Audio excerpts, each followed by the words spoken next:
Salut les modélistes, aujourd'hui on se retrouve pour une nouvelle vidéo. Donc je vais vous présenter chacune de mes voitures, donc elles sont au nombre de 4. Je vais donc vous les présenter une à une avec quelques détails sans trop rentrer dans les détails. Je vais vous donner également les options qu'il peut y avoir éventuellement de nécessaire dessus, ainsi que l'électronique qui équipe mes voitures tout simplement. Donc nous allons commencer avec mon Traxxas Slash 2 roues motrices, parce qu'il existe également en version 4 roues motrices, mais c'est une autre gamme de prix aussi. Donc mon Traxxas 2 roues motrices n'a pas sa carrosserie d'origine.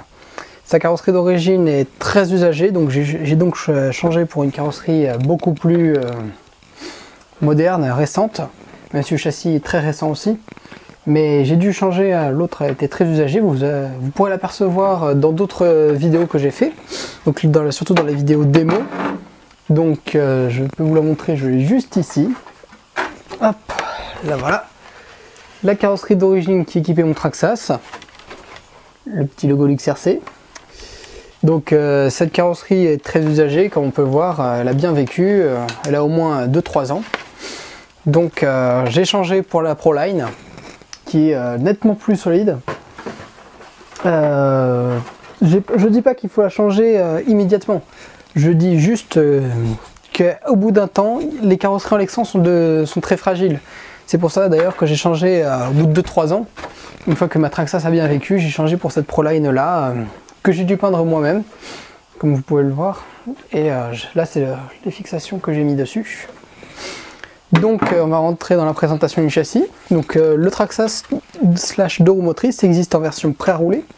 Donc c'est à dire que vous achetez le Traxxas, vous le sortez de la boîte, vous changez les batteries et c'est bon, vous pouvez rouler avec. Moi j'ai une préférence quand même pour les kits, nettement, parce que au moins on connaît la fabrication du châssis, on connaît les points faibles, on connaît à peu près toute la mécanique du châssis, donc on sait au moins le réparer facilement. Le Slash, quand on doit le réparer, j'ai déjà eu l'expérience, une fois, au début, on ne connaît pas le châssis du tout, on ne sait pas vraiment où est-ce qu'il faut attaquer. Est-ce que c'est à l'avant, à l'arrière? C'est pas clair avec les kits, enfin avec les voitures prêt à rouler. Donc, moi j'étais une prêt à rouler, mais il fallait bien que j'en ai une pour faire l'expérience. Donc pour l'utilisation de cette voiture, c'est une voiture de type, c'est un short course, et son utilisation c'est pour faire du bash, donc tout simplement se défouler. Moi j'appelle ça une voiture défouloir en fait, c'est là où on peut se détendre, on peut faire quelques conneries avec. C'est une voiture très résistante, donc facilement, qui s'entretient très facilement, donc franchement elle est géniale vu qu'elle accepte beaucoup de choses quand même. Donc c'est une voiture, oui, qui est efficace sortie de boîte, qui est facile à conduire. Au début on a tendance à mettre un peu trop les gaz, on a tendance à un peu trop déraper, etc. Oui, mais c'est un apprentissage comme un autre. C'est une voiture électrique, comme on peut le voir, la prise pour la batterie ici. Et pour les options nécessaires, il n'y en a pas vraiment. À part si on commence à avoir un bon niveau avec, etc. On peut éventuellement passer comme moi sur un kit brushless, donc c'est-à-dire un kit moteur un peu plus puissant. C'est un autre style de moteur que celui d'origine qui est généralement un brushed, même si certains Traxxas sont déjà équipés en brushless. Mais on voit bien aussi la différence de prix, donc il faut se méfier. Donc maintenant je vais rentrer dans les détails au niveau de l'électronique. Donc pour la partie électronique, j'utilise un moteur et un variateur, donc un combo on appelle ça. Brushless de chez Léopard, on peut avoir la boîte juste ici. C'est un combo très sympa, pas très cher non plus, donc accessible à tous, et qui est très sympa à la conduite. Franchement, j'ai pas grand chose à dire dessus. Il est très bien comme pour démarrer en brushless. Franchement, j'ai rien à dire dessus là. Ensuite, on va, le cerveau qui gère la direction, donc on le voit ici avec un petit renvoi. Ce cerveau, c'est celui d'origine, un 9 kg de chez Traxxas, donc au bout de 2 ans il fonctionne toujours, donc on va pas s'en plaindre. clairement on peut dire qu'il est fiable.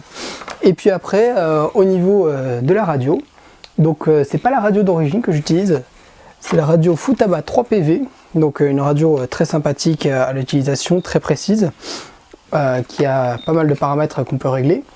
Donc hop, sur celle-ci, j'utilise également un récepteur qui n'est pas d'origine. Donc c'est un récepteur Futaba R203GF, donc un très bon récepteur que j'utilise sur pas mal de voitures. Le Traxxas, franchement, si vous voulez démarrer, vous pouvez démarrer avec un Traxxas. D'occasion, c'est pas très cher, c'est très intéressant. Donc voiture fiable et intéressante. On se retrouve avec la seconde voiture.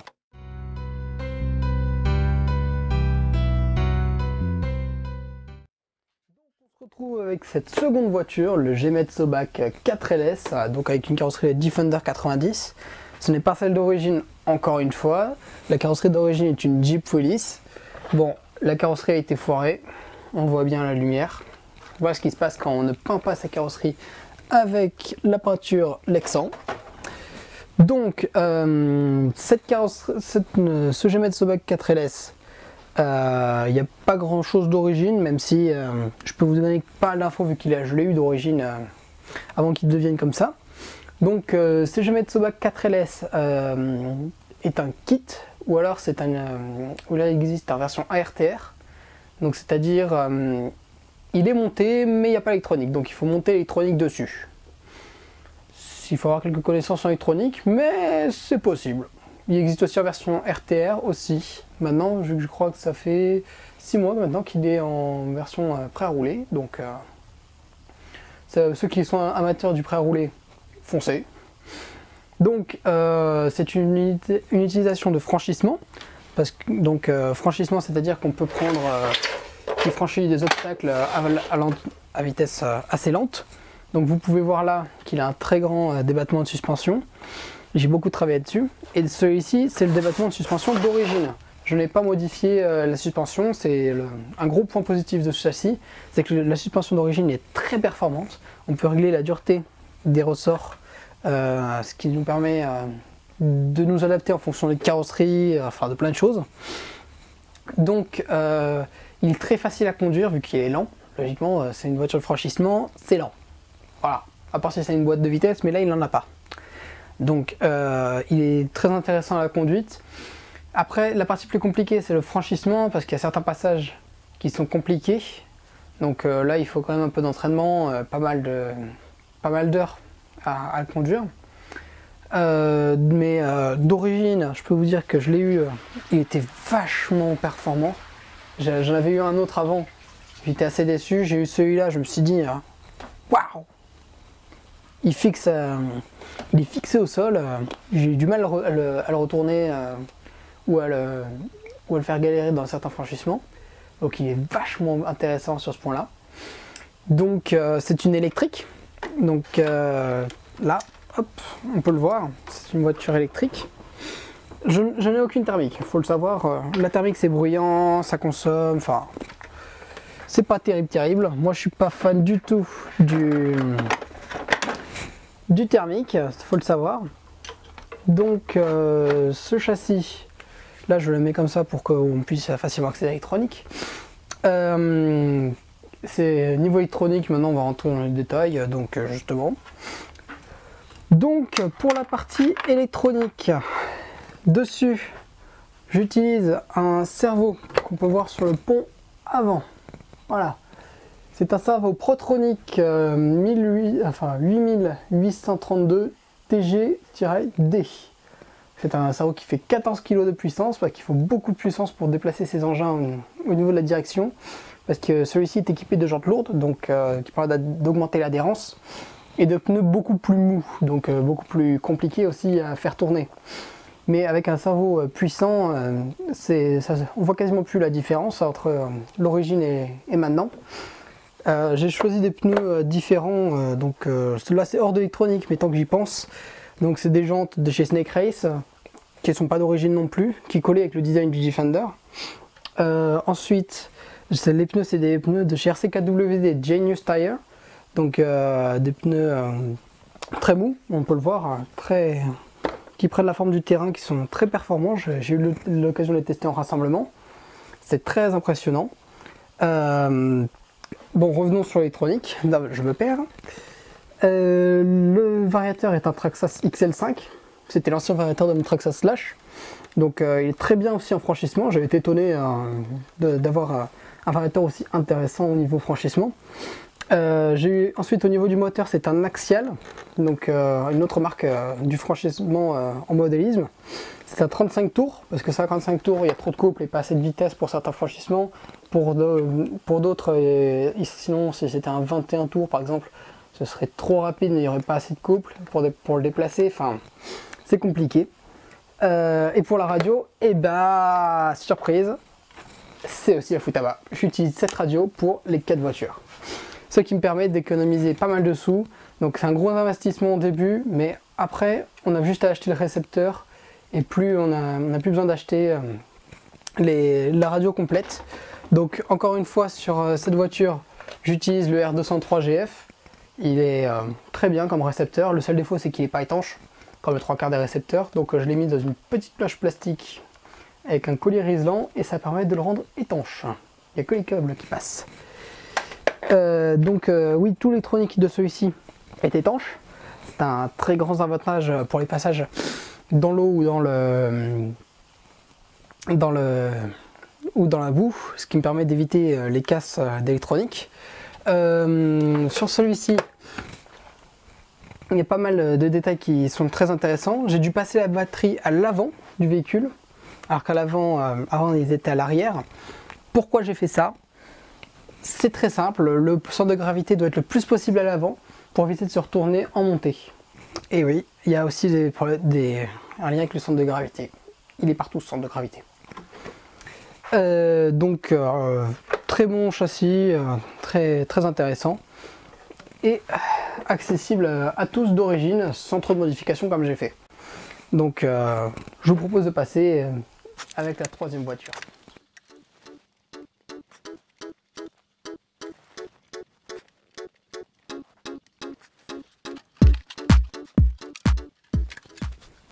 Donc on attaque maintenant avec la troisième voiture, le Tamiya XV01, un châssis qui peut faire du rallye, de la piste et du drift.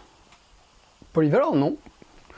Donc ce châssis est un châssis assez banal au niveau du châssis. Donc quand on le regarde, rien de très impressionnant. C'est en fait dans sa composition intérieure qu'il est très intéressant, parce que toute l'électronique est protégée. C'est un châssis qui est utilisé notamment dans les compétitions de rallye de modélisme. Oui, il existe des compétitions de rallye de modélisme. Oui.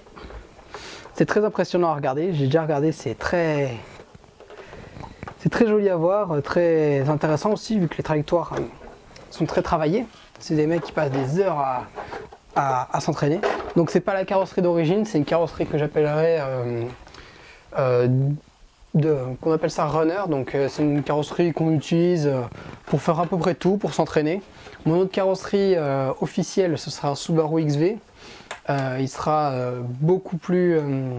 il sera un peu plus joli et forcément il sera différent et je l'utiliserai surtout pour les rassemblements, pour les vidéos d'ailleurs aussi, mais celle-ci me servira surtout pour faire mes entraînements, parce que c'est un vrai travail.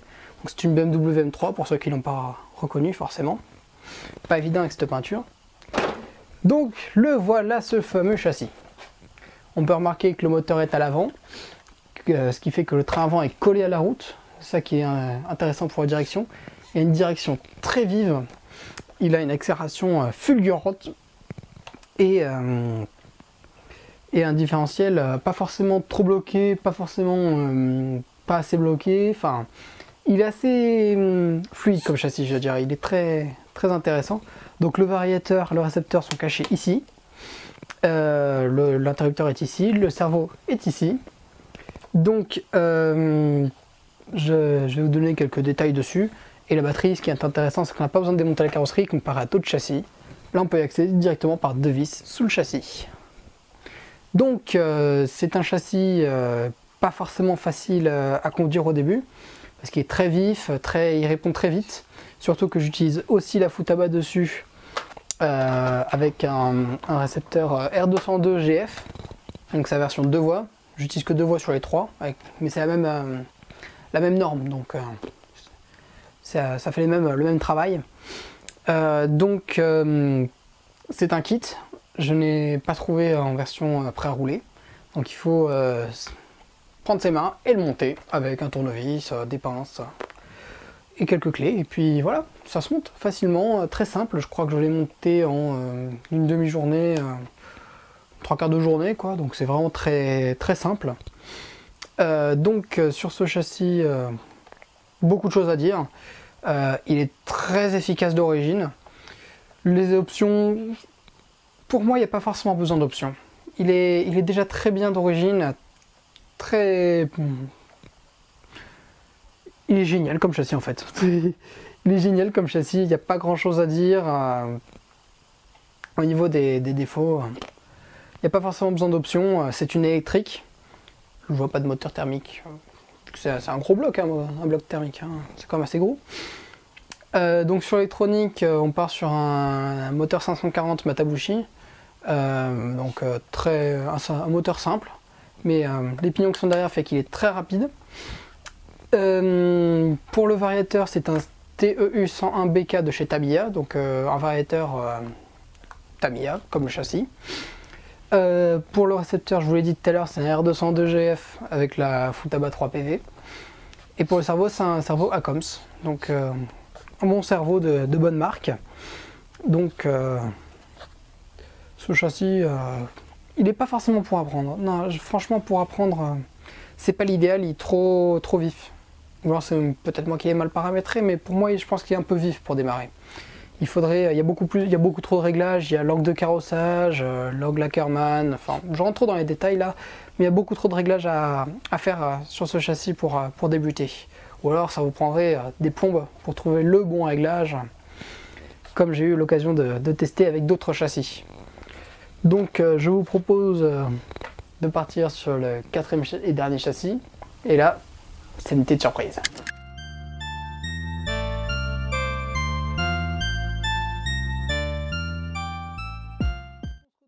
Avec ce 4e véhicule, le LU4. Il s'agit d'un Ultra 4, donc un mélange entre le Traxa Slash et le Sobak en un coup qui a donné ceci.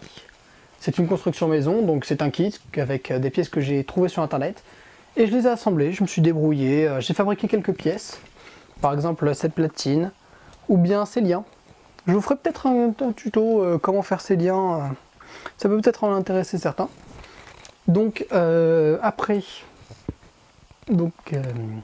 cette utilisation, c'est une utilisation type, en fait c'est du bash comme le slash et du franchissement comme le Sobak. Donc un mélange des deux. On peut faire un peu des deux. Il est un peu limité sur la vitesse de pointe, c'est logique, il fait du franchissement aussi. Il est un peu limité sur le franchissement, logique, il fait du bash. Donc voilà. Ensuite, on peut évoquer sa facilité de conduite. Il est plutôt facile à faire rouler. J'ai mis un certain temps au niveau des réglages, mais maintenant je pense qu'il est à peu près bon. Donc éventuellement 2-3 réglages à fignoler, mais rien de trop grave, quoi. Comme je vous l'ai dit, c'est une construction maison, donc il n'y a pas forcément les mêmes qualités qu'une grande marque qui a fabriqué sa propre voiture, etc., qui a les grands moyens de développement, etc. Je fais ce que j'ai, tout simplement. Vous voyez l'endroit où je travaille.